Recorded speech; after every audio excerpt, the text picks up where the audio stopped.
Voltamos a apresentar Conexão Metropolitana. Estamos de volta com o programa Conexão Metropolitana. Nesta terça-feira, estamos recebendo aqui em nosso estúdio Everandi Cirino, presidente do Sindaporte.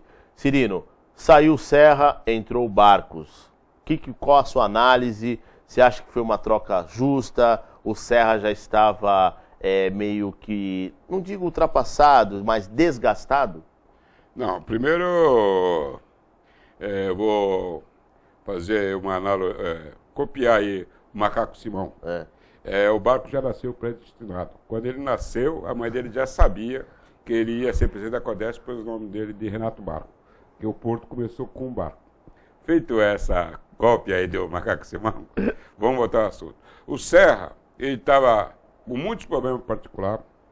O Serra, ele estava engessado na atuação dele como presidente. Ele tinha uma dinâmica muito grande.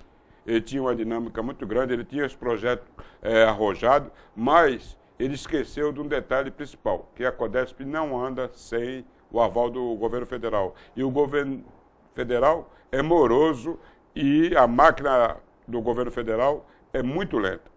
Aliado a tudo isso, o problema familiares, e aí fizeram com que o presidente Serra, longe da sua família, apresentasse a pedido de demissão 60 dias antes de ser oficializado o seu desligamento. Aí vamos para o segundo passo. Renato Barco é um grande nome, um engenheiro, foi funcionário da Codesp, ele foi um dos que iniciou lá o trabalho do Santos Brasil, né? Hoje é Santos Brasil, mas era terminal de contêiner da Codesp, teve um cargo na Marimex, exerceu sempre brilhantemente as funções dele nos locais que ele frequentou. Tem apoio do movimento sindical, tem apoio dos empregados da Codesp.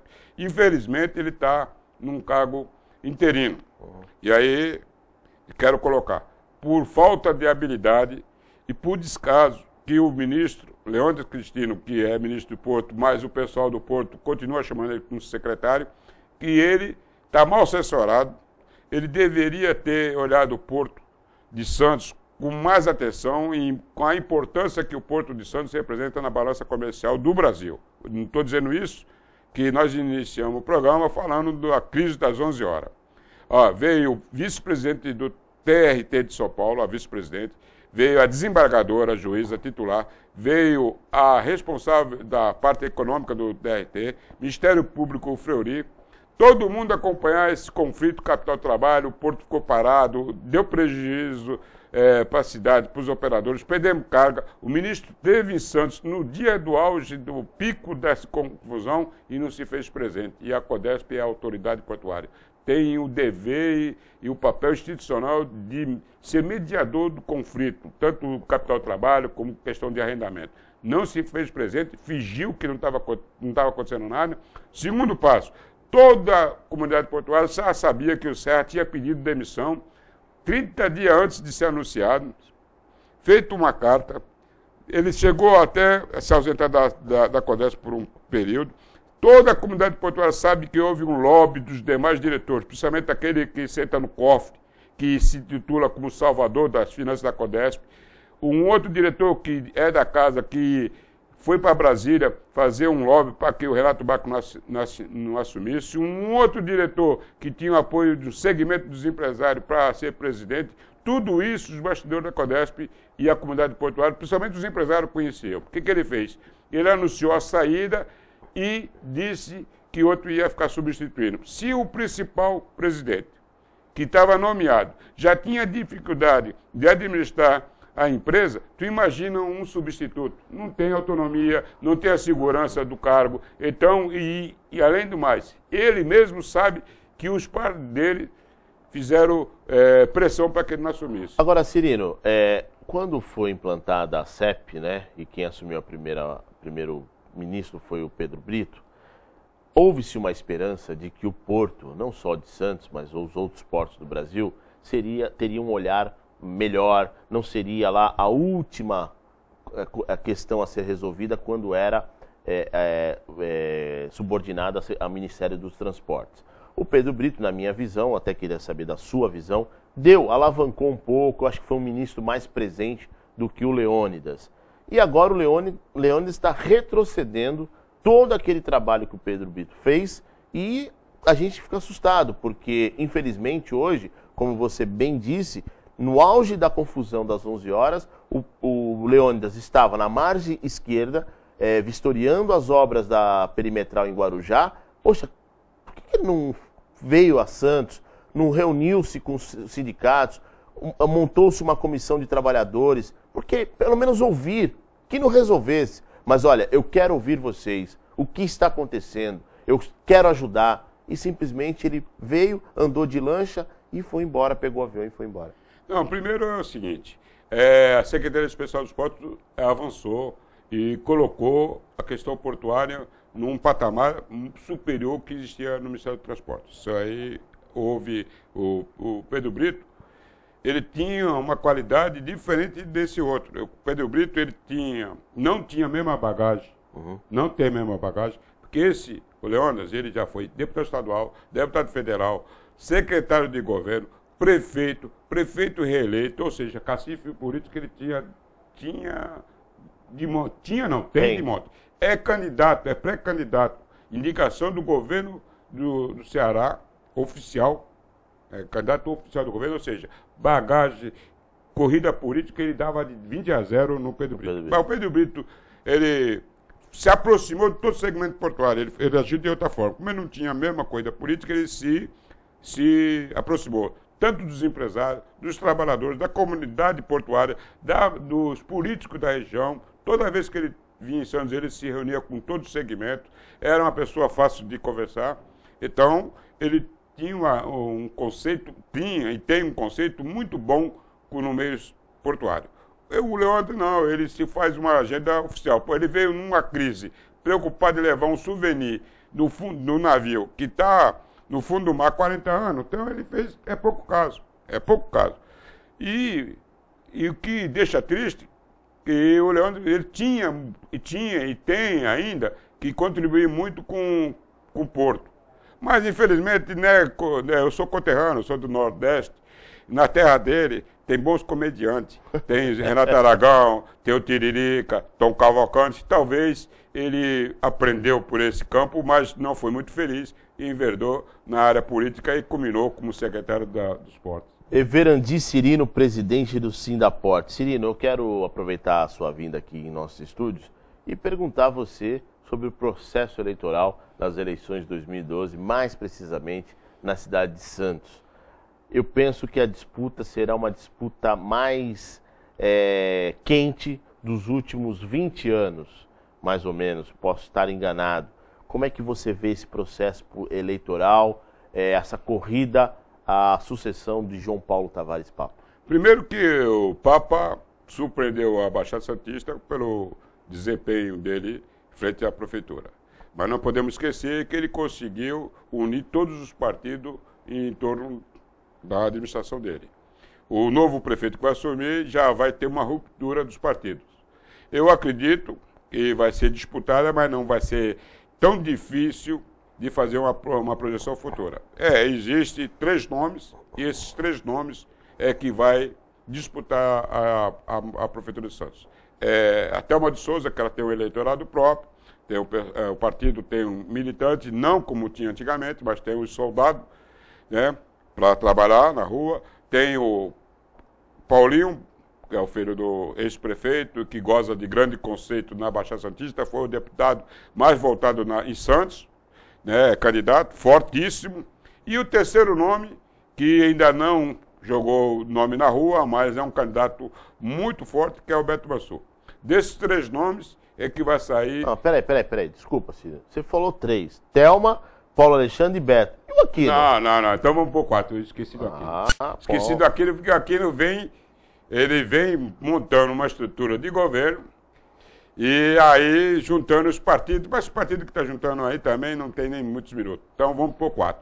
Desses 4, seguramente ficará para o segundo turno 2. Eu não vou ficar com medo de fazer minha projeção.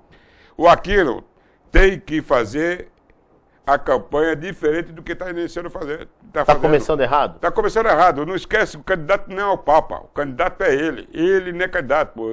Você tem filho que o filho não puxa o pai. Você tem irmão que é diferente do outro, então ele tem que vender a imagem dele, coisa que até o Mário não precisa fazer, porque todo mundo já sabe. Tem a polêmica PT anti-PT, que o Beto vai explorar muito. O Beto vai explorar isso aí. O Beto vai ser Beto e Thelma. Eles vão priorizar, e os dois, o debate dele.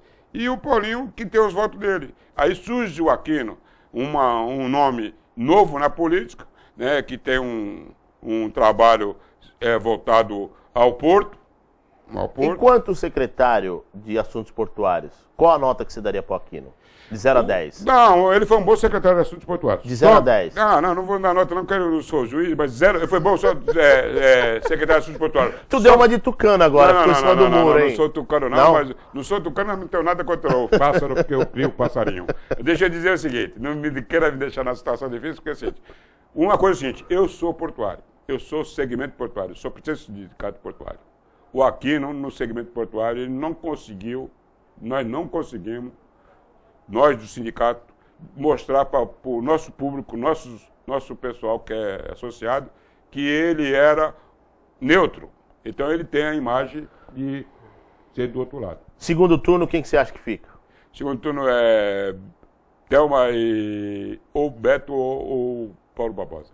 Então Aquino nem para o segundo turno vai? Hoje, na sua opinião? Hoje não? Hoje nós então, vamos. Bom, amanhã, a grande decisão. Corinthians e Boca no Pacaembu. Eu pediria para o Alessandro Rasteiro, nosso câmera, dar um close aqui na câmera. Ele não deve ter despedido amanhã. 1911 foi o ano que fundou o Corinthians, não é isso? Não. 1910. Isso aqui é 1910. Eu não vi aqui. É que de Corinthians eu não entendo muito, sabe? Não, mas eu falei, 1910. 1910, né? 1910. Porque o Corinthians é um time de povão. Né? Ele houve muita mudança. Já visto que nós estamos na região metropolitana, que tem um time aqui nessa região. Tem um time chamado Santos. Que ele é genérico. Porque ele foi fundado em 1912. Ele gostava tanto do Corinthians que ele montou o time com as cores do Corinthians. Tá bom. Mas voltando ao seguinte, tem uma data importante mundialmente. É a independência dos Estados Unidos. 4 de julho. 4 de julho tem filme, tem debate, tem filme de guerra, tem dança, tem música. Dia 4 de julho é a independência do Corinthians, das piadas, e nós vamos ser campeão. Nós vamos ser campeão, fez feriado. Quinta-feira até o dia 9.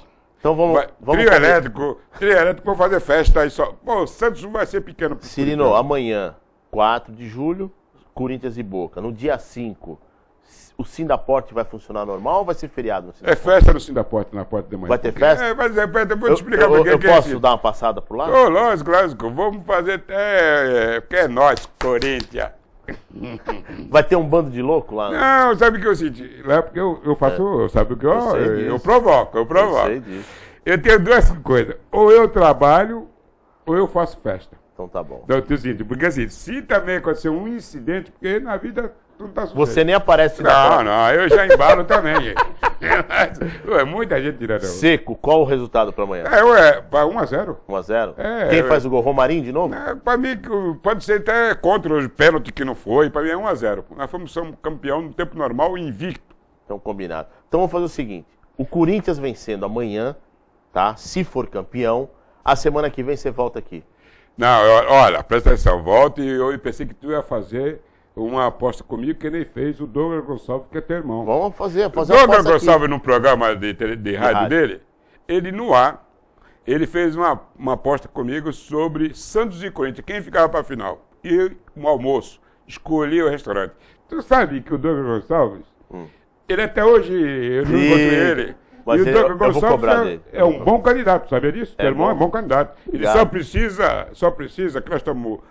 podemos falar, já fizeram convenção todinho. Só precisa o povo saber que ele é candidato. Mas nós vamos para as ruas, se Deus quiser. Cirino, então vamos fazer o seguinte. O Corinthians vencendo amanhã, você paga o almoço. Não, ao contrário. Não, eu pago o almoço. Eu. Tá certo, aí você vai ficar com 2 créditos de almoço. 2 créditos. Se o Corinthians perder, você paga o almoço e eu escolho o restaurante. É a mesma aposta que eu fiz combinado? Com o irmão. Tá bom? Então tá bom. Mesma aposta. Fechado. Bom, Cirino, obrigado pela sua participação. Boa sorte amanhã. Eu acho que a partir de agora já entra em clima de decisão, já para tudo, só expectativa de chegar logo mais à noite e assistir o jogo, né? Já entro na concentração, já estou na concentração, e estou tranquilo, estou até preocupado. Eu tomo remédio de pressão. O coração está bem? Não, eu tomo remédio de pressão, mas nesses dias não estou nem tomando. Então tá bom, obrigado pela sua participação. Obrigado, estou à disposição. Chegamos ao final de mais uma edição do Conexão Metropolitana. Eu volto amanhã em mais uma entrevista aqui na QTV, canal 12 da NET. Fiquem com Deus, até lá, tchau, tchau. Peruíbe, Itanhaém, Mongaguá, Praia Grande, São Vicente, Santos, Guarujá, Bertioga, Cubatão.